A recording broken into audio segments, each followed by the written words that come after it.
bose nibihangane barebe ko abana bato turi kubagaye. Ngi nabwo ndi umushumba mugenzi wabo, ndi umwana bashumbye mu byukuri kandi bibuke ko ari umukobwa unamaze n'imisi yirwariye. Ese niko barwaza inaha, niko murwaza hano kuri YouTube, aba YouTubers aba gospel, abakozi b'Imana, abashumba badushumbye. Akoresha imyuka y'abarangi, turaza kumenya imyuka y'Imana ari iyihe n'imyuka y'abarangi ari iyihe, ko twahoze twizera umwuka w'Imana muri mwebwe, none tukatureba mwese utaje ngo yatanze abantu ikuzimu, ngo abandi bakoreshwa n'imyuka y'abadayimoni, abandi ngo bakoreshwa n'iy'abarangi. Turaza kumenya dayimoni ari uhuye, uw'abarangi n'uhuye, uw'Imana n'uhuye. Muze kutuyobora uko turabana baje ejo bundi mugakiza, kandi mwese mwari byitegerezo byacu tubitegererezaho, muduza kutubwiriza ko pastor imyuka y'abarangi. Niba umuntu koko afite imyuka y'abarangi bakaba biziranyeho, yego, kuko ibyo myuka ubwo bayiziranyeho, yego. Niba bayiziranyeho rero hari ikintu kimwe tubasaba.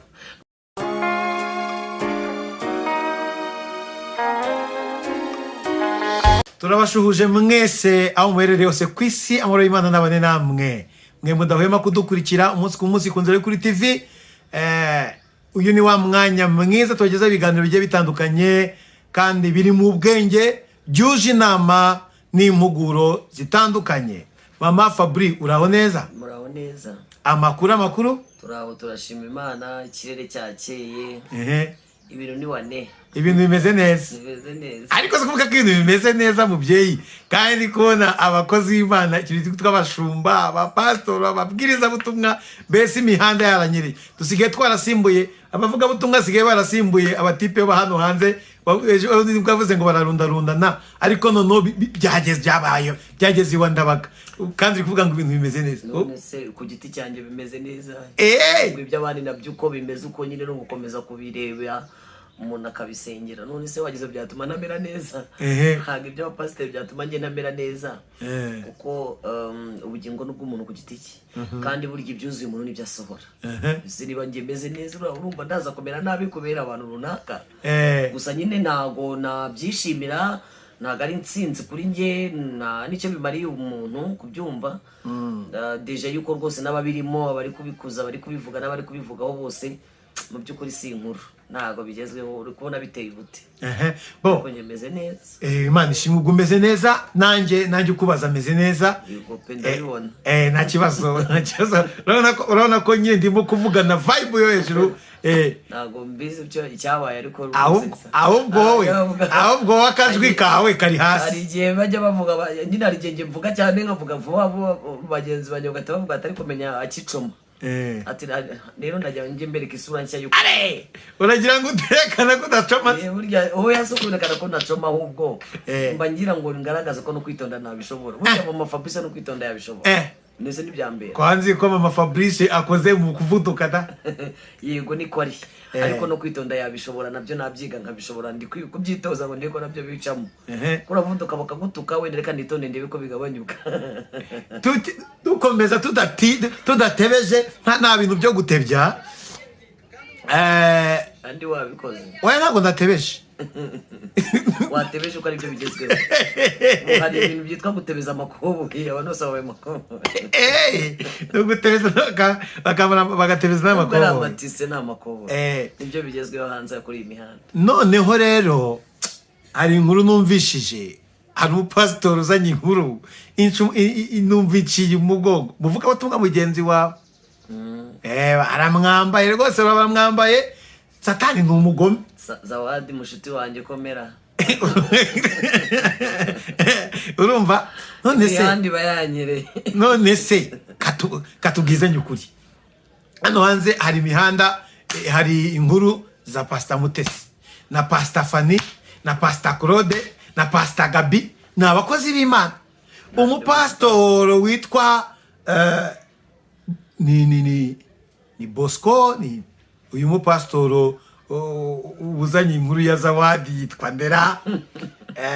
Gusa nziko ari wo kubyishimo. Mwihorere ntago ari ngombwa ko muvuga amazina. Azanye inkuru ayikubita hano ngo Zawadi aratwite. Sibo Mana ni inshuti yanjye. Byarangiye wamwatanze. Azanye inkuru kubyishimo, ndabashuhuje TV. Azanye inkuru ayikubita hasi ati Zawadi ataratwite, ngo aratwite. Mwuka agira Imana twakire wenda ko byaba ari byo cyangwa atari nabyo, sibyo? Ni gute abakozi b'Imana bajya kwanikana kuri social noneho ibyakabaye kugira ngo kuko tuzi yuko ngo Bibiliya ivuga ngo umugenzi wawe nacumura umucyahe niyanga umuteza undi.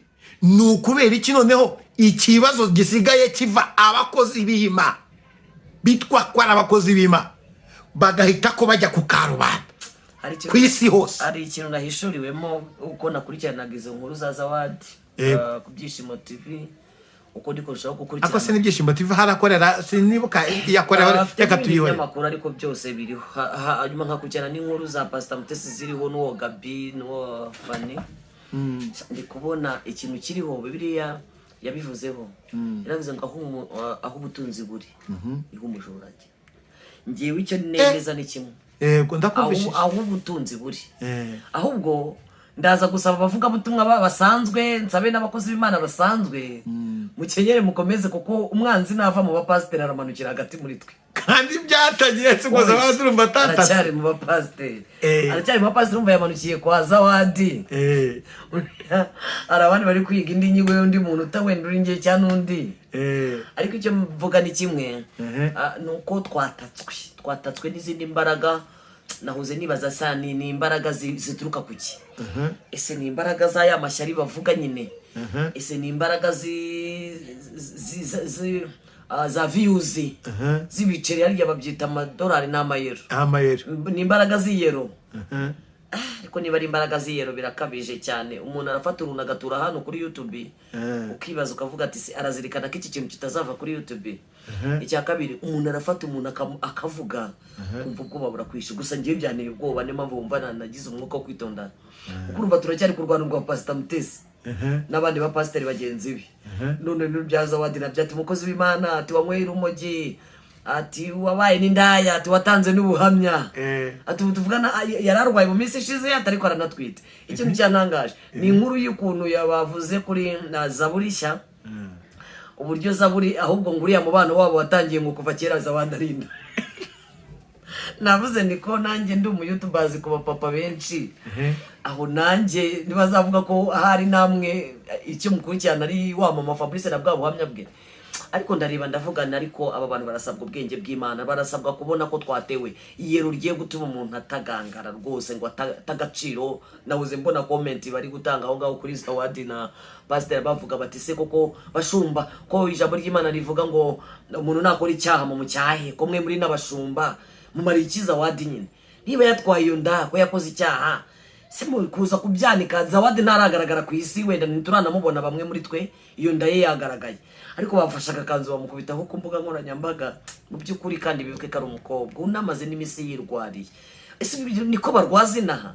Niko murwaza hano kuri YouTube aba YouTubers aba gospel, abakozi b'Imana, abashumba badushumbye? So rero ikintu mbona ni kimwe nkuko wabimbajije, ni hahandi nyine umwanzi yateye hari ubutunzi. Ntabwo Satani ashobora kujya gusahura umuntu atabonamo imbaraga z'ubutunzi. Abo bantu bose bari kuri YouTube, abo ngabo uvuga ngo ba Pastor Mutesi, abo ba pastor bose bumva, bose bari bafite imitungo, mbo ama office yabo n'amabiro yarakwiye kuvugirwamo umwami abantu bakaruhuka, yarakwiye kuvugirwamo imbaraga z'Imana. None ariko sibo gusa, buriya nuko wenda aribo tureba, ariko uyu munsi wa none ibiruhura abantu birabuza. Abantu babaye abakomedi, twese twabaye abakomedi, abantu bigusanga bari kuvuga ibintu bidakenewe. Njye ndikunda bidakenewe, nibihangane barebe ko abana bato turi kubagaye. Njye ntabwo ndi umushumba mugenzi wabo, ndi umwana bashumbye, ndi umukobwa bakoresheje. Reka mvuge ngo wenda abo bapasiteri bandi bose ntawe wankoresheje, nta nubwo tuziranye. Kandi nashima Imana ko Fanny yaje kwidekarara hano, aha bati Pastor Mutesi turaziranye, avuga ijambo rikomeye. Yaratangiye neza, aravuga ati Pastor Mutesi ntacyo dupfa, atariko ibimukoreramo. Ibyo bimukorera muri si inshingano zacu kubimenya, kuko ibyo bimukoreramo njye niba namaze kubona ko Pastor Mutesi yatewe, reka mbyemere. Nkuko bavuga batafite imyuka y'abarangi n'iki, ariko ntago ari ibyacu kubimenya. Kuko nituza kumva ko Pastor Mutesi afite imyuka y'abarangi, niba umuntu kuko afite imyuka y'abarangi bakaba bayiziranyeho, yego, kuko ibyo myuka ubwo bayiziranyeho, yego. Niba bayiziranyeho rero hari ikintu kimwe tubasaba rwose, twabizeye nk'abapastor, amavuta yabo turayemera, n'ibikorwa byabo twabyemeraga, niba bigira ibanga kuko bavuze ibintu bose nkumva isoni zirangije mu by'ukuri nubwo njye nabaye mu muhanda nkaba ntararezwe n'ababyeyi wa mugana ati mbobo nta kinyabupfura ariko reka mbabwire hari ibyo ntatinyuka kuvuga mu mazina hano ku mbuga nkoranyambaga mu by'ukuri ntabwo twe twakabacyashye ariko bareke tubacyashye kugira ngo basi abantu bakunda imbuga nkoranyambaga babone impande zombi ko zihari burya hano kuri izi mbuga kuko nicyo ndi kurwanira njyewe ndi kurwanira kugira ngo Mama Fabrice magarare mu mpande z'abantu bose badashyigikiye amafuti so badashyigikiye kwanikana cyangwa badashyigikiye kuko mu buzima busanzwe nta muntu unezezwa no kubona umuntu yamuvuze nabi niba utanezezwa no kubona umuntu yakuvuze nabi kuki we wakwicara ngaho uvuga umuntu nabi ndabyemera views pe views abantu benshi bakunda ibintu by'ibihuha by'amaplanka ariko mu by'ukuri ibyo bintu bizakugiraho ingaruka ngiye mbona ndabona ibi bintu bizagira ingaruka ku bantu turaza kubona abantu babaye abasazi kuko biraza kuva mu busazi bw'abantu bamwe ngiye ndi kubona aravaho Toroma rero ndi gusaba abantu ahubwo mufate iby'iburyo musenge kuko ibi bintu ntago amazi ntabwo ari shyashya ndi kureba ibi bintu nkabona ubwoba buri kunyira niba ari ikirero cy'iterambere niba ari uko imbuga nkoranyambaga zubatse niba ari uko nguko zije kumera cyangwa niba ari iterambere ry'abantu ngo twateye imbere twabaye aba YouTubers ngo turi abantu bo ku mbuga nkoranyambaga ngo turi abastar ngo twaramenyekanye harimo abana bo bajya banatwita ibyamamare kukwamamarana koko muri ubu buryo ko ndeba guteye ubwoba guteye isoni kandi guteye inkeke so rero ikintu cy'ingenzi navuga nuko hariho umwuka dukwiye gucungana nawe uri hano hari umwuka wateye cyane cyane ku bakozi b'Imana hari umwuka wateye cyane cyane ku bantu bitwa ngo barabanye basangiye akabisi nagaye barasenganye mu byumba uyu munsi umuntu akakwangiza kugeza ubwo azana ku mbuga nkoranyambaga kuza kuhakwangiriza umuntu mwagirana akabazo gatoya agahita azana ku mbuga nkoranyambaga ati ndaza nanjye mpamwanikira atagaciro umuntu haba akantu gatoya ati munshakira umunyamakuru muha ibiganiro ariko mu by'ukuri undi akaza akigamba akavuga ati njyewe ndaje mucaneho umuriro nawuze mbibona harimo abamama bagenzi banjye ajya gutangira ikiganiro akavuga ati ndaje mucaneho umuriro urawuzimya ndaba ndeba akavuga ukabona aryoheye no kuvuga ibyo bintu biterekeranye bidafite isura nziza uretse no kuba turi n'abakristo uretse no kuba twaba turi n'abashumba cyangwa dufite inshingano z'ibyo twabibye mu bantu by'ivuga butumwa ariko burya turi n'abanyarwanda turi abanyarwanda abandi muri abanyarwandakazi abanyarwanda n'abantu bazwiho umuco n'abantu bazwiho umuco wa kinyarwanda wubahwe umuco wa gikristo wubahwe noneho iyo umuco wa kinyarwanda rero umuntu awufite yararezwe nk'umunyarwanda akagera ko umuco wa gikristo ibyo bintu biruzuzanye so ngere inama natangaga nuko ibintu byo kwigamba ngo ndaje ncaneho Mama Fabrice muri kuko twagiranye ikibazo runaka cyangwa yenda kuko hari ibyo wabonye nkurushije kuko hariho nka bamwe nahoze mbonaho hariho umumama umwe wavuze ati Pastor Mutesi ni umukene ariko mu by'ukuri nubwo ari umukene ntago ahanga ariho kuza kubivugira ati yanyemereye ibi kuba yarabikwemereye nabiguye erega abanyarwanda twatojwe umuco wo kudasaba tugomba gukoresha kwigira tugomba gukoresha amaboko yacu nta murimo n'umwe wo munyarwanda akaza atakora cyangwa munyarwanda atakora ariko ntihagire umuntu n'uyu n'umwe utegaho amakiriro yawe niba unsabye singuye ntabwo bivuze ko uraza kunyandagaza kuko hari impamvu ntaguhaye hari n'impamvu itumye ibyo bintu wenda untekereza atari nako biri kuko umuntu niwe umenya ngo ni umukire cyangwa ni umukene nubwo umuntu afite uruhande rw'uko atakoze neza ariko afite n'uruhande rw'uko yakoze neza ikindi uva twafata mu ruhande rw'ukuntu abantu bakoze neza by'umwihariko tukareba ibintu turi kuvugira ahantu ko biri kubaka igihugu biri kubaka abanyarwanda biri kubaka ese ubu ntitwaba turi gutanga isura mbi mu banyamahanga noneho aba gospel nyamara reka mbabwire ibi bintu biraza gukururira ibitangazamakuru byerekeranye n'ibintu bya gospel biraza kubikurura ikintu gikomeye kuko niba bihereye mu abashumba bagahagarara hariya bakavuga ibintu n'abana bato batatinyuka ngo ibiki ibintu biterekeranye kugeza ubwo abantu bamenana amabanga bakamenana amabanga yo mu bwiherero y'ibyavuye mu bwiherero nuko byagenze mu bwiherero nuko bagiye ahanahana nuko bajyanye mu modoka aba bantu bafitanye amabanga menshi nidukomeza kuba hakuraje tubavuga yego tumeze nk'abantu bari gufana mu kibuga kandi abantu baraza kugwa nabi baraza kugubwa nabi uko rero turakomeza gufana tubaha amaviews wa mugani wanyu dutera comment mu by'ukuri ibi bintu bikwiye kugarukira nge ndifuza mu kintu cyane cyifuzo niba hari itegeko ribigenga cyangwa se niba hari ibwiriza ribigenga rigenga umuco ndabona umuntu ushinzwe umuco harya na sport ni umuco na sport ndabona hagomba kujya hishame harishizwe imico y'abashumba ariko byaterwa n'ababashumbye n'abayobozi babo bakabagira inama. Oya ariko byanga bikunda hari abandi ba pastor. Oya ariko biteye n'isoni. Oya nibabashyire mu kagoroba kabashumba. Babafate mu kagoroba kabashumba bicaza aba bantu rwose turabasabye bashumba mu gifite indangagaciro abashumba mushumya amatorero n'amadini mu Rwanda atandukanye turabinginze kujya mufata aba pastor mu baganize mu gikari ibintu bize bishireho hano rwose izi nkuru zirakabije kandi zifite isura mbi ku gihugu cyacu kuko ngiye twe nk'abanyarwanda turi iwacu mu rugo buriya abana mu rugo iwabo bafite ukuntu batongana bagashwana ariko bikagarukira mu nzu iyo byarenze inzu byinjira muri RIB iyo byarenze RIB byinjira muri gereza. So rero ikibazo cy'ibi bintu biri kuba baraza kudufata nk'abanyarwanda badafite ejo hazaza noneho by'umwihariko muri gospel mu bintu bitwa ngo n'abashumba n'abapastor bafata ibintu byitwa ngo twitaga amavuta bafata bya bintu twitaga titre bafata bya bintu twejeje kuko umushumba bakwiye umupastor bakwiye kuba umuntu ukomeye kandi w'intangarugero mu bantu bose. Ubundi bavugaga ko iyobokamana sibyo ari urufunguzo rwo gutuma umuntu agubwa neza akaba amahoro. None uyu munsi iyobokamana ryabaye ikibazo kandi biturutse kuri babandi bakagombye kujya gute kugigisha bamwe bafite bafashe bashyingiye abakobwa bandi bakigisha abantu iby'umubano. None uyu munsi ni ikibazo kandi umwe akavuga ati runaka yasambanye na runaka yajyanye n'akana karamusambanye. Ibi ni ibintu byakagombye kuza warigishije twarabwiye abantu ko batagomba gusambana gukora ibi nibi wenda. Oya ngewe nta nubwo ngaya ntabwo ngaya reka nkubwire uruhande ndimo ntabwo ngaya uwo bashyira hanze amajwi ye ngo yarasambanye ahubwo ngaya yagaragaje kandi yitwa ko nawe afite inshingano kuko ngiyewe icyo nshinzwe no kukurundarunda seriye kuko niba nemera neza ko dufite inshingano zimwe kuko nawe ubivuze nturi seriye ufite ibintu ufite uruhande rwakunaniye erega umuntu wese agira uruhande rw'intege nke uwagenzura umuntu wese nanjye ubwanjye ufite uruhande rw'intege nke none se ubize mbigire umwere ngo mama Fabrice ngo ni umukirisitu ngo ni umukiranutsi w'Imana ngo arajya mu ijuru nukuri ndarijyamo ariko ufite ibintu bikinanira nyirina tukiri nawe kuri uyu mubumbe uranyerera tubyemere kandi agiye umuntu anyerera akagera hasi akongera akegurwa n'ijambo ry'Imana cyangwa akegurwa na Yesu wamuhamagaye kuko nawe mu bantu wanakwegura kugira ngo inama bakwegure ahubwo baragukandagira niko nababonye.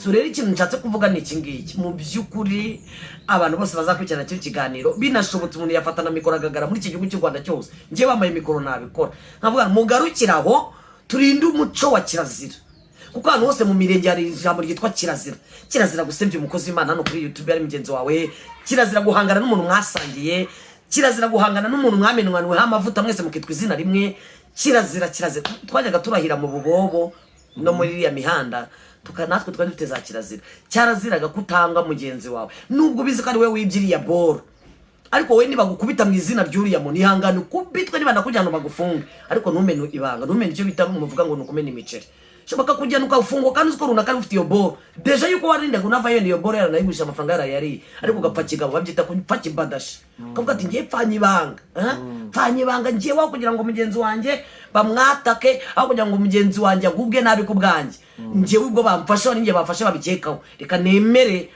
ngwe mu maboko y'aba bantu kuko ari ngiye wafasha ariko ura mugenzi wanjye mucingira icyo bita kibaba none ugasanga ubwo buzima turabubamo kandi tuba mu mihanda kubera iki nubwo twabaga mu mihanda ariko twari dufite n'ubumuntu ariko noneho muri iyi mihanda yitwa ngo na madini n'amatorero muri iyi mihanda yitwa ngo ni YouTube uri gusanga abantu nta bukristo bafite nta bumuntu bafite nta na kirazira bagira ko ibintu biri gukorerwa aho biteye isoni n'umwana mutarabire bagatitira pe kuko urajya kumva none se nyine ngaho ureba umuntu azanye inkuru uyu muntu naragaragara ntaraboneka muri maternité nimwe yagiye kubyaramo ati runaka aratwite kandi muri yasanye imitima ya benshi kuko numva tukanyandarika ukanyandagaza uramusenye ubwanyu usenye n'abana bankomoka n'umugabo wanjye urangiza usenye n'abankundaga bose kuko kuntu usenyaguye rero bizakugiraho ingaruka kuko nunsenya kandi ukansenya witwaje views witwaje icyo ukeneye kuzakira mu by'ukuri ntabwo bizakugwamo. Ese undi izi views ziri gutuma abantu bashwana ubundi koko izi views ziri gutuma abantu bandika abandi ubusa izi ni views ubwoko ki ko ngewe ntazo mbona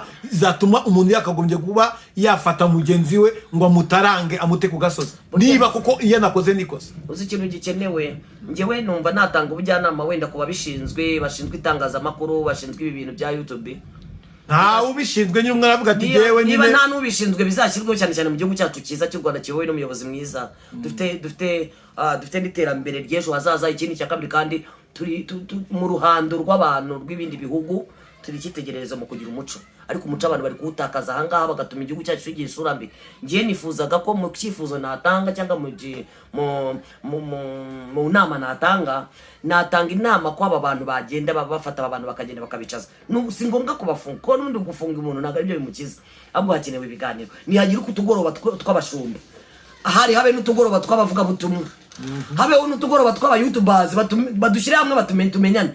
Nkuko muzi bajya bagira igihe cyo guhuza abayobozi runaka, ubona ko nko kugira ngo abayobozi b'imirenge bakorane hari amanama abaho, sibyo? Bagirana imikoranire ku buryo utamenya ngo umuyobozi w'umurenge runaka byagenze gutya na runaka byagenze gutya, bafite uko bandandura mu kazi kabo, nabo mu turere nuko, nabo mu isibo nuko. So naba ariko natwe hano muri YouTube, mu ba YouTubers badukorera akantu kameze nkaho wenda kameze nk'iki, kameze nkaho twajya tubonana tukagwiturana tukaganira tukareba ko hari ibintu twashyira ku murongo, kubera ko uyu munsi none abantu batakaje ritime kubera iyo views, kandi n'undi abagezeyo kuri views byanazamuye barahari.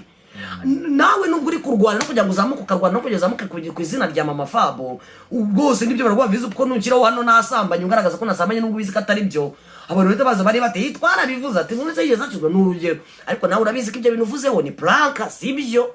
Kandi uragira ngo winjize, reka mbwire ko agira 2,000, 3,000, 5,000 kubera Mama Fabrice wenda azwi n'urugero, ariko wowe n'umutima wawe ntabwo uzibabarira aya mafaranga uzayarya, ariko ntabwo uzibabarira. So rero ngiye icyo nasamaga nuko umuntu wese kuri iyi YouTube nujya kuhicara ukahicarana runaka umenye ko uyibaze ngo ngiye gutanga ibintu bikenewe, rega ari ibintu bidakenewe. Ese ubwo kumbwira ngo Zawadi yatwise ibyo bimarira iki?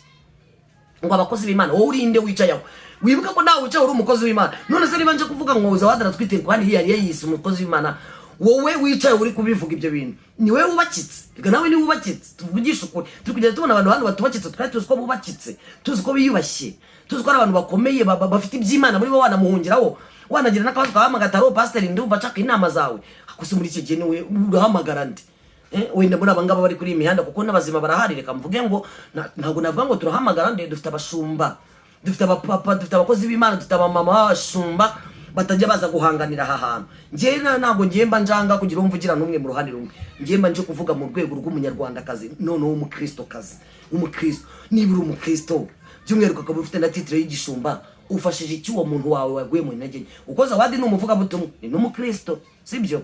Kandi ikindi Zawadi uyu mushumba, sibyo? Uyu mushumba wenda bivuze ibyo bintu, reka nemere ko ari n'ukuri, ariko se koko birakenewe kuri izi mbuga nkoranyambaga? None se kubera iki natanga ibintu 2 3 bantu ukabambaza atari ko se pastor ibintu gutanga urumva bikenewe? Mwongera. So rero no kwisubiraho, kubera ko nitutisubiraho ibi bintu birafata indi ntera. Nge ndikubona bigenda bifata indi ntera, uko umunsi ushira nadafatwa ibyemezo by'utugoroba two kuganira birafata indi ntera.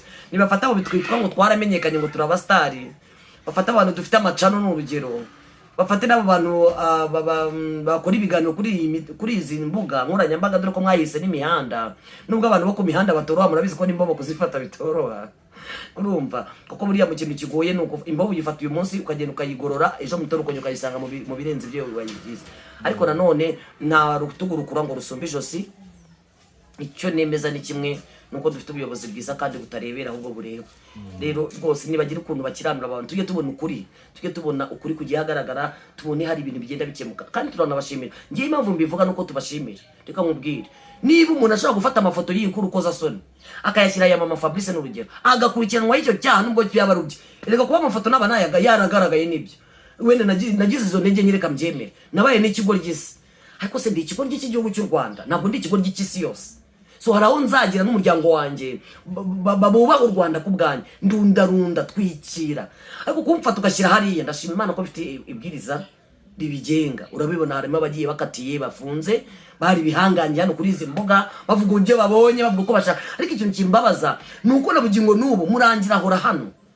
Ndanamushimira umukuru wa RIB, ahora hanga babwira bakebura garu rwose, njya mbona n'igihe yakoresheje n'ibiganiro yicanye n'abo banyamakuru akabereka, ariko abantu abwiranya ngo bafite ibiti mu matwi, kuko nabugingo n'ubu. Ariko rero utanavunitse nubwo murangira bibwira, hajyayo bangahe muri aba gospel abenshi baba bibereye mu rusengero ahari, cyangwa bagiye kureba abo batewe amada, bagiye umutundi tuntu runaka. Niba kugira ngo umuntu irwane kamera ari gushaka inkuru y'ibyagenze nabi kuri Mama Fabo, ayirwanya ku rutugu.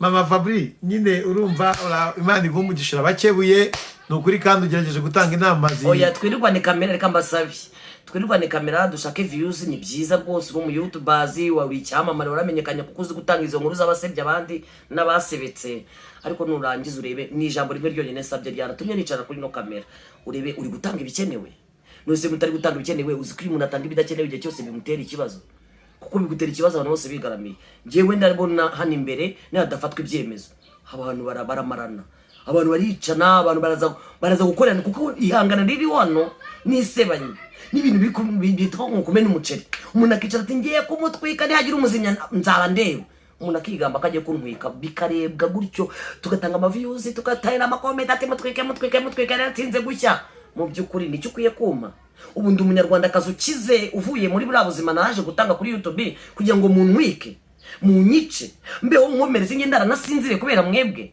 ese nicyo gitumye ndi umunyarwandakazi nicyo gitumye se YouTube zarabayeho nicyo gitumye se views zibaho so rero turebe turi gutanga ibikenewe mugerageze ba pastor bavuga butumwa mutanga ibikenewe bafite amacano yanyu mutanga ibikenewe kandi bitari ibyo ngibyo ndajya mbabwira ngo ntabwo bize ntabwo ndi umuhanuzi ariko ntabwo biri buze kugira ingaruka nziza ku miryango yanyu muraza guhinduka ibicamuke muraza guhinduka inzererezi hari ibyo uzatanga bakugurukana bihinduka inzererezi ku isi kandi uzabireba kubera ko bamwe none n'abahindutse inzererezi abandi barabigamba ngo yego ngo Imana yarabinyeretse ngo yuko azahunga igihugu akagenda ngo yuko azaba inzererezi ngo ukumva ibintu bari kwishimirana ntago ari byo ngewe nta nyungu ufite yo kujya mu byawe kuko n'ubundi byawe sinzabijyamo ngewe sinkwirukana mu gihugu ngo ahantu wabaga mpabe sina no gukurikirana ngo nkusebye ngo nje mu cyubahiro cyawe ufite erega guseba kwa Mama Fabrice nawe uzabyubahirwamo nose bazavuga kuri intwari nta ntwari y'umunyabyaha ibaho niba nta ntwari y'umunyabyaha ibaho rero ndabasabye nta ntwari y'umunwa nta ntwari yo gusebanya ibaho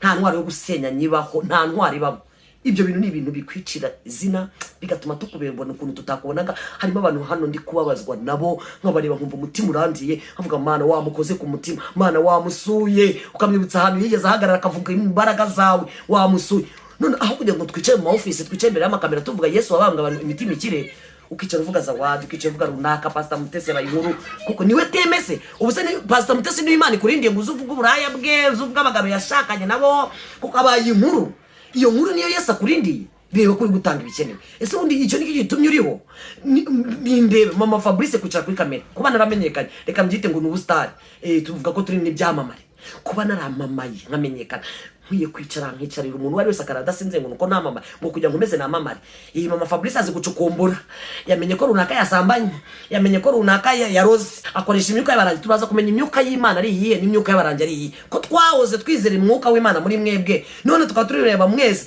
utaje ngo yatanze abantu kuzimo ngo abandi bakoreshwa n'imyuka y'abadayimoni abandi ngo bakoreshwa n'iy'abarangi tubaza kumenya dayimoni ari uhuye uwabarangi nuwuye uw'Imana nuwuye muze kutuyobora uko turabana baje ejo bundi mugakiza kandi mwese mwari byitegerezo byacu tubitegererezaho muduza kutubwiriza tubabona kuri YouTube tukafashwa tukuza umwuka wera amagambo ava muri Mutesi yuzuye umwuka wera none kubera kumucanga nawe arashiduka avuza ibintu bitabaho iyo abantu bagucana buriya wirukankana umuntu cyane bwacyo kamumara ubwo iyo umuntu mumaze ubwo barira akora ibintu byose bibonetse nawe ndamusaba ndamwinginga inshuti yanjye buriya wisobanura isobanye byihoreje icicikere tuzi jya uvuga ijambo ry'Imana niryo tukuziho jya wongera tubwire ya magambo meza ya migani yawe hari ukuntu Pastor Mutesi agira amagambo y'ubwenge ubu muri imisi nago nyaheruka turayakumbuye abakunzi bawe bantumye ngo barayakumbuye hari amagambo y'ubwenge akavuga ati iyo umusazi yirutse arakantu kamwe namukuyeho ngo umuntu umwe yigeze ajya koga reka nkasorezeho ngo umuntu umwe yari mu mazi ari koga ngo none ngo umusazi anyura aho ngaho ngo atwara ya myenda ya wa muntu ngo ariruka ngo na wa muntu ava mu mazi aramwiruka nkana ngo abantu bakajya bavuga umusazi ninde umuzima ninde aravuga ngo iyo umuntu nubona umuntu atubakitse ukabona umuntu ntiyubakitse agashaka nawe ubwawe kugusenya iyo umuntu atubakitse ngo arwanirira kugusenya ako kantu kamwigiyeho uyu munsi hari ibintu byanyirukankana ariko siniruke kuko uyu muntu yaza njye se niga misamo nikomeye yaza kuguma mu mazi agakoreshwa ashoboye akarembuza n'umuntu uciye aho ngaho akavuga ati nshakira kenda nambare dore umusazi aciye atwaye imyenda nta muntu wari kumenya iby'uwo muntu ariko kuko yavuye mu mazi akirukankana n'umusazi we yambaye ubusa umusazi arambaye kandi amutwaye n'imyenda ntawe uramenya umuzima ntawe uramenya n'urwaye so ibyo nibyo dukeneye muri Pastor Mutesi kwiga ubwenge mutwigisha ubwenge mufite ibintu by'ubwenge mwakire mu mpano Imana yabahaye naho iby'abarangi n'iby'imyuka y'abadayimoni n'iby'umwuka w'Imana ibyo bizasobanurwa n'Imana umuremyi ibindi tubireke kandi turabahendahindira muri Kristo Yesu kugira ngo mwe kumarana amafaranga views ze gutuma mumarana ibyubahiro bye gutuma mumarana, muvuga ibikenewe. We cunga kuri go kutanga ibikenewe. Njyewe rwose sinigira umukiranutsi, ariko nanone ndumva mfite ubwoba bw'abantu batari kumenya abo bari bo muri Kristo Yesu. So rero numenye uri we muri Kristo Yesu, ukamenya umumaro Imana ikurendiye, n'umwihariko ukamenya icyatumye icyo bita imbuga nkoranyambaga zibaho. Uzakora igitumye imbuga nkoranyambaga zibaho, nawe uzibaho, maze utanga ikisi ikeneye, kandi nawe kizakugarukira kikakugirira ingaruka nziza. Niba uri gutanga ibintu bidafite ingaruka nziza ku isi, nawe nibizagaruka bifite ingaruka nziza, kuko biravuga ngo uko wagenje ni kuzagenda. Imana ibaho umugisha, kandi turakomeza tubasengere, namwe mukomeze mwisubiremo. Uko uryamye uri wenyine, isubiremo utekereze ngo ndi gutanga ibikenewe. Murakoze cyane.